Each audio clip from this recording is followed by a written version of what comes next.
Hello again, and happy Thursday, everybody, and welcome to Horrifically Charming, where we embrace the dark, live the horror, and dissect it all. I'm your host, Joe Thomas, and on tonight's episode, we're going to be discussing magic in horror films. Okay, diving right in. So, right off the bat, I will tell you this was a very difficult subject to even research. Everything is just kind of all over the board with this in and I'm just going to go off my notes here because it really, I mean, it took some work getting this done. So the first thing I'm going to do is I'm going to give you two definitions here because magic in and of itself encompasses so many different things, but I want to give you two main definitions that I think apply to horror. The first one being magic in and of itself. So, magic for us for this is going to be the use of rituals, beliefs, or actions to manipulate supernatural or natural forces. Think of it as magic is doing. Okay. So, if magic were doing something, okay. And often there's no defense against magic. And then you come into supernatural. So, supernatural is entities or phenomena that are beyond the laws of nature. Now, when it comes to supernatural, we're viewing. So, think werewolves, vampires, things like that. So, we're not doing something when we're encountering supernatural necessarily. It's that we're viewing something like a vampire or a werewolf or something like that. So, magic, supernatural, those are kind of the differences there because one of the things I found is it's a very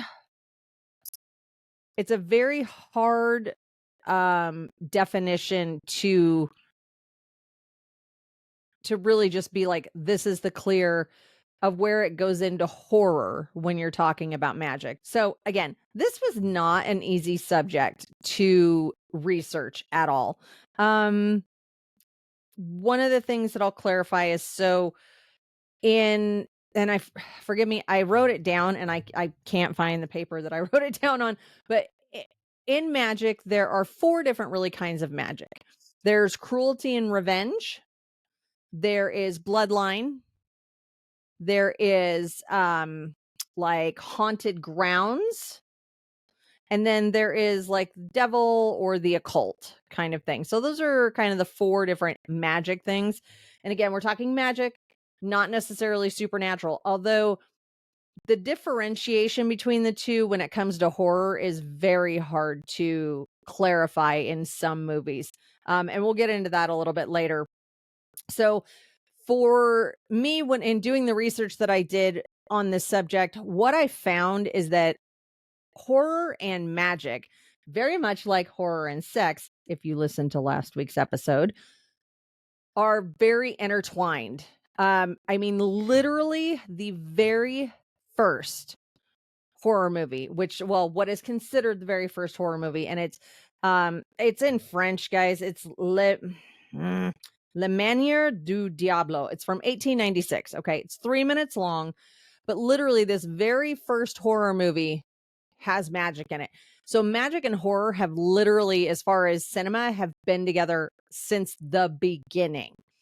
And where I say sometimes there gets some confusion is like if you look at movies like Dracula, okay? Dracula for me is supernatural, but there are people who would consider that a magic movie. Same thing with going into later. And I have a list that we're going to go through as well, guys, but like The Conjuring came up quite a few times in my research. However, for me, The Conjuring is not a magic witchcraft kind of movie. It is a paranormal or supernatural movie. So in a lot of the research and lists that I found trying to go in and see, what the top magic movies or witchcraft movies were, there's a lot of crossover with what I myself would consider paranormal. So one of the things that I did discover and I did watch quite a few movies in the last week in doing the research on this, that I haven't seen before. But one of the things that I did kind of come to realize is that magic in and of itself can sometimes be the character. So even when you get into movies like Harry Potter, things like that, Harry Potter is the character in Harry Potter. But the magic in Harry Potter, and I know this isn't a horror movie, but it's one that everybody knows, so I'm using it as an example, okay? The magic that is used in the movie Harry Potter is its own character in its own right, because although Harry is doing the magic and what it is resulting in is its own character, and we're fascinated by that sometimes. One of the things in this past week of research that I did discover too is that it seems like the opinions on magic and witchcraft and everything and where it crosses from just magic into horror magic, the opinions on where that line is are just all over the place. And it seems like no two people agree on the same line at all. So, the other thing I discovered in this is no two lists, and there are a lot of lists on horror movies and magic. No two lists are the same. I will tell you that a couple of the lists that I found from, I think I can remember the name of the site, IMBD, I believe. Uh, Even though there are several different lists like magic, witchcraft, occult, they have all these different lists for pretty much the same subjects. But there are certain movies, and three in particular that we're going to go over, that are on all of those lists. So if you haven't watched those, I'm going to highly recommend that you do. So the next step that we're going to go into is now we're going to go into a breakdown of my top 13. Yes, 13, because it's my favorite number. It's my lucky number. The top 13 movies I feel that are horror magic, horror witchcraft, horror whatever, but just magic in and of itself. This movie would not be the same without the magical aspect of it. Okay. So, number 13 for me is one that hopefully a lot of you have heard of. It's Suspiria. So, Suspiria came out in 1977. They did a remake in 2018, but Suspiria is about an American ballet dancer who goes to Germany to attend a ballet school. And while she's there, she starts to become ill and she's very unsettled. And she ends up, discovering the secret heritage of this, or not heritage, but secret. I'm trying to think of the word here. History, the secret history of the school. So I don't want to ruin it if people haven't seen it. But Suspiria is one of those ones. A lot of people are going to be shocked that it's number 13 on my list, because Suspiria is one of those ones that is on every single list. If you talk about magic horror, especially witchcraft, Suspiria is always on the list. Is it a good movie? Yes. Especially the original is very shot in that, where everything is done in shades of red and things like that. And the music is very overwhelming. If you're listening to it on a regular television without like Dolby, when the music comes in, it's very like you can't hear this talking over the music. It's kind of annoying, actually. But it is one of those movies that you can definitely tell the age of it, and not necessarily because of the actors or the looks, but it's the way it's shot, the coloration and things like that. You can definitely tell this was shot back in the 60s, because or I believe that one came out in the 70s. Yeah, 1977, and then the remake was in 2018. So then we're going to go to number 12. Number 12 is I hope I'm saying this right, Pyewacket. So this came out in 2017. And this is a movie about a teenage girl who goes into the woods to perform this ritual to raise a witch, that she wants this witch to kill her mother, but she ends up waking something else up instead. So, yeah. This is actually a good movie. Putting it at number 12 was just because it in my other ones that are to come, it was not quite as scary for me, but definitely has to be included in anything that I feel is horror and magic. Then we go to number 11. Number 11 is The Wretched from 2017. So this is a good movie. And for me, watching it is one of those ones that I'm pretty good at guessing where movies are going. This one kind of threw me off a couple different times. So it is a good watch, but it's essentially about a teenage boy who comes to live with his dad. Mom and dad are getting a divorce. So he comes to live with his dad, and the neighbor gets possessed, I guess, or taken over by a 1,000-year-old witch who is brutal. And so boy takes on 1,000-year-old witch and chaos ensues. But it is a very good movie and I did enjoy it. For me, number 10, and I have a lot of people who have contacted me and said, how can you put The Craft from 1996 in as a horror movie? And for me, if you watched my first episode where we kind of went through the subgenres of horror, so horror doesn't have to be bloody. And for me, The Craft, the reason why I consider it a horror movie is because watching the things that happen in this movie and thinking that someone could have that ability to control you or affect your life, to me, that is a psychological horror. That is terrifying to think someone could do that to me. So The Craft comes in at number 10 here for me. For those of you that aren't familiar with it, new girl in town, teenage girl comes into town. She is very much has abilities, and she hooks up with these three girls that go to the same school who are kind of bullied, kind of had some shit going on in their lives, and they want a fourth to complete their coven to do rituals. And so the four of them team up, which heightens all of their abilities. And say it with me now, chaos ensues. So The Craft is definitely coming in at number 10 for me. And I don't care what anybody says, it will always be on every one of my horror movie lists when it comes to magic and witchcraft. Then we're going to go to number 9, which is going to be The Witch from 2015.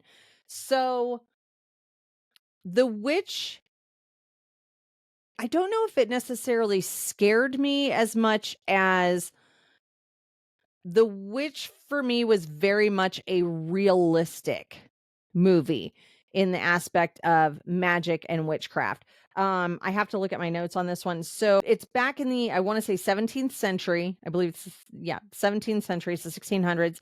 And it's a farming family that their oldest daughter is watching their son disappears, and other siblings are blaming the oldest daughter, saying that she's practicing witchcraft, but there is a witch that lives in the nearby woods who torments this family. And the son that disappears is not the only one. There's other siblings that are affected by her. But this is just one of those movies that it's set in so much realism that that's what makes it scary. There are some things that you're going to kind of go, ew, but it's not over the top. Like there's not a lot of gore or anything like that. But because it's set in such a realistic way, that's what makes The Witch such a scary movie, I think, for a lot of people. So that one comes in again for me at number 9.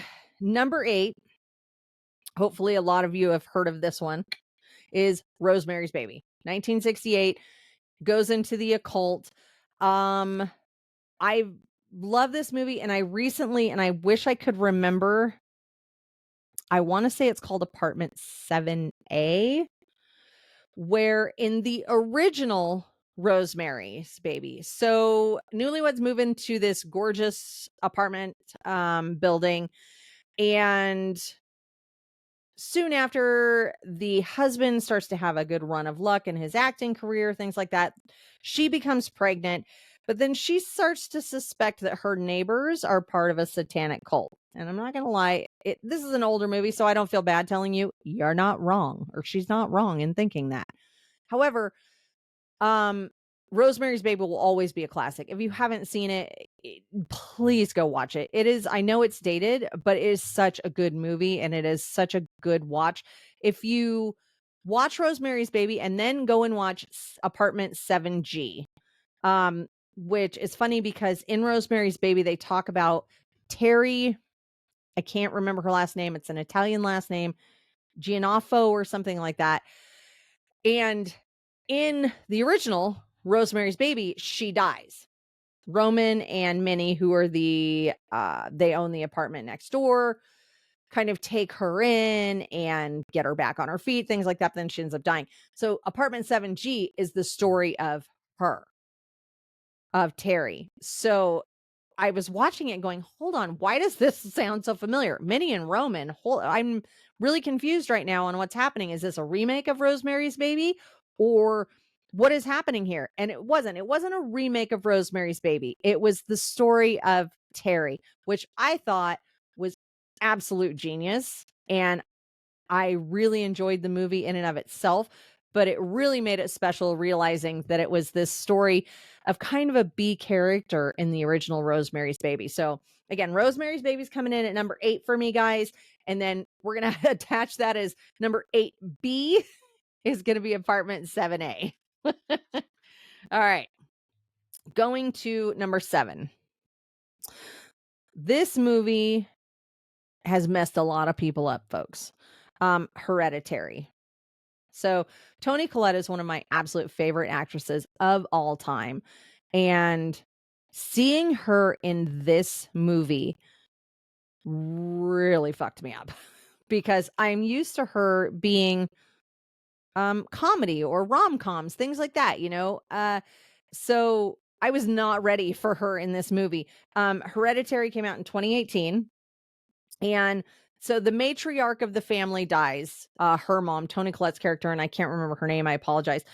But the mom dies, and then Toni Collette's character and her children, they kind of begin to unravel this family history that's filled with all these weird, terrifying secrets. But I know that doesn't sound like, ooh, I need to go watch that. If you haven't watched it, go watch it. And if you have watched it, you know what the hell I'm talking about. So Hereditary definitely comes in easily at number 7. It might have ranked higher, but you're going to see my top 6 and probably disagree, but my top 6 are my top 6 for a reason. So number 6 is going to be The Love Witch. And this movie came out in 2016. However, it's very much shot like in, I want to say late 60s, early 70s is when it, I want to say it, if I remember correctly, I think it's like 65 that they're saying it was in. I'm not 100% sure on that. But you can tell it came out, recently, but it was shot to look like it was, back in the 60s or 70s. And all this is a beautiful modern day witch who uses spells and things to make men fall in love with her, and shit goes really wrong. I will tell you, as much as I am not a comedy horror fan, this does sit in that subgenre of horror comedy, but there are some things in here that you're just going to go, oh, that's just gross. But a lot of it is funny. But it is a horror that you can't have this without the magic in it. And it's just, I love it. I can't get enough of it. I've watched it quite a few times just in the last year. So that is going to be my number 6. Number 5. This is one that I feel like a lot of people, unless you are actively looking for magic in movies, and especially witchcraft, you're probably not going to know this movie. It's called The Witchfinder General. It's from 1968. And so I had to look this word up. It's kind of funny. So during the English Civil War, a young Roundhead, and I was like, what the hell is a Roundhead? A Roundhead is a member of the Parliamentarian Party. Okay, so there you know what a Roundhead is. So during the English Civil War, a young Roundhead seeks vengeance against a vicious witch hunter and his henchmen who have terrorized the soldier's fiance. This is just the acting in it, everything. It's just a great movie. If you are a person who can appreciate older cinema and you haven't seen this, I highly recommend going back and seeing it. If you are someone who tends to just want to stay more in the modern times, don't bother, because you won't like it, because it is a very dated movie. But it is a wonderful, wonderful movie for people who enjoy that. And it is modern day scary. No, back then, absolutely. So Witchfinder General, 1968, check that one out. Now we're going to get into, and again, that was my number 5. So number 4, it's funny because I didn't remember watching this movie, and then I watched it again today, literally today, and remembered, I think I traumatized myself so bad with this movie that's why I couldn't remember watching it. So it's called As Above, So Below. Came out in 2014. And again, here's another one where you guys know I don't like found footage movies. I don't like comedy horror, and I don't like found footage. This is a found footage that I can actually tolerate, and that I actually really like this movie. I will tell you, I jumped and yelled so bad during one scene in this movie today that my poor dog had a heart attack. I scared him so bad. So this takes place, it's kind of a found footage in the catacombs of Paris, where they say is like the city of the dead. There's over 6 million people buried there, supposedly. And they go in to explore the catacombs in search of something, this stone. And what they find is far, far worse. And I will tell you right now, if you're like me and you can't watch things where like people are cliff or not cliff diving, but like going into caves and things like that, where they're scooching through because you're like that, you're going to get crushed and you're going to die. This movie, just that aspect alone is going to scare the shit out of you. Like I had to pause it so many times because I was like, I can't watch this. This is just my worst fear come to life. And yes, I know it's acting, and yes, I know it's not real, but it doesn't matter. Just talking about it right now, my heart rate is accelerating. That's how much I have a fear of being crushed or stuck somewhere in like a cave where I can't get through and I die. I need to calm down. I'm already getting overexcited. But so As Above, So Below, yes. If you haven't watched, and it's on Netflix, so you have no excuse, because I know all of you have a Netflix account. So go and watch it tonight if you haven't watched it before. And if you have watched it, leave a comment and let me know if it scared the crap out of you as bad as it scared me. All right. Number 3. I really hope all of you have seen Poltergeist. And this is from 1982. And Poltergeist. So Poltergeist is on the list. I know a lot of people are going to say, well, that's supernatural. Okay, yes, but for me, this falls under the magic category of haunted ground, because Poltergeist is about a family that moves into a house, and there are these ghosts who at first come out and they're like, hey, we're friendly. Look at these cute things we do. And then they terrorize the shit out of the family and they kidnap their little daughter, Carol Ann, and they trap her in the TV, and we're all traumatized and But the reason that the house is the way it is because it was built on a cemetery. So hence haunted ground, hence for me magic. So I am going to leave Poltergeist in there because I feel like it has a spot in there. And plus Poltergeist is just an amazing movie, you guys. So definitely it's going to be at number 3. Now, number 2, a lot of you may not know this movie. So number 2 came out in 1988. This was one of my first experiences with magic in a movie that scared the crap out of me. And I was just talking to my husband about this actually today. I was really hoping it was out on 4K, but he said not 4K, but he has found it on Blu-ray. So I'm probably going to be getting that. But that is The Serpent and the Rainbow. So for those of you who know, you all just went, oh, yeah. And for those of you who don't, go watch it. Go watch. It's number 2 for a reason, you guys. This is about an archaeologist who, or an anthropologist, sorry, who's sent to Haiti to retrieve this powder that is said to bring people back from the dead. It's just a terrifying movie. The whole thing in it, the way that the voodoo is brought into it. And I know there are some people who get offended by closed practices being put in movies, but I'm sorry, guys. I love this movie so much, and it scared the shit out of me so bad when I was a kid that The Serpent and the Rainbow is always going to rank high for me in any horror movie list, but especially when we're talking about magic. And there's only one reason it's not at number one, and that's because number one is going to be Black Sunday from 1960.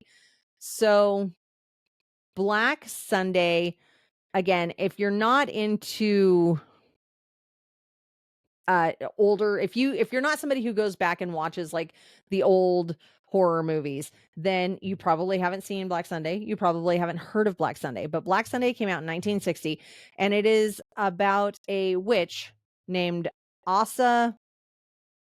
I can't remember her last name. It starts with an F, Vlajad or something like that. And what was essentially, while she's being burned at the stake by her own brother and family members, for witchcraft, she puts a curse out and on like her whole descendants and family line. And 200 years later, she comes back. I won't tell you how, and raises her henchmen and enacts that revenge. So, it's just a it's just a wonderful movie. It is one that it's like Dracula for me. I can go back, and the Wolfman especially. Wolfman is probably one of my the original Wolfman, by the way, is one of my favorite horror movies of all time. Watching the transformation in that movie, I know now you're like, oh, that's so dumb, but it's not. It was fascinating to know that they did that stuff back then, and they still use that technique today. So there's that. But Black Sunday is one of those movies that, even though it's older, 1960, I can still go back and watch it over and over and over again, and I love it. And it's just, everything in it is corny now, and you're like, that's terrible. There's so much overacting. I mean, this woman faints so many times in this movie, you guys.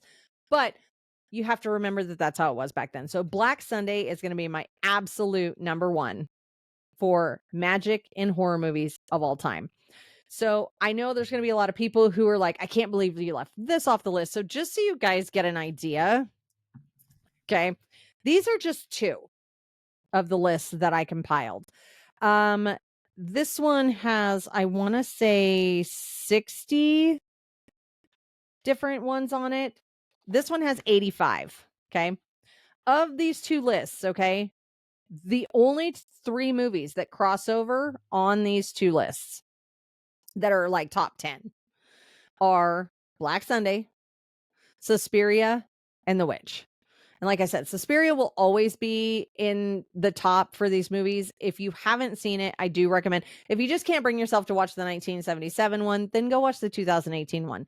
I will tell you, for me, it's not that it's not as good. It's just not the original. So for me, it's not as good, but it's fine. If you can't get yourself to watch the 1977 one, watch the 2018 one.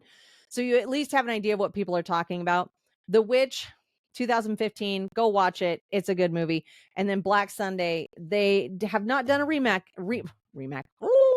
They have not done a remake of Black Sunday. Thank God. And I hope they never do. But if you can bring yourself to go back and watch it, please do, because I am sure you will enjoy it. And like I said, there are no two lists that are going to be the same. I would love for somebody to leave any comments if there is a movie you feel that should have been on my top 13 that was not on my top 13, because I'm always looking for new movies to watch, you guys, too, by the way.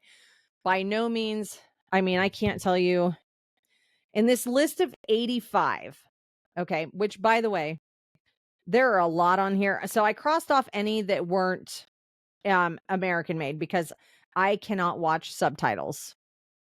If they're not speaking English, I can't watch a movie that's not in English.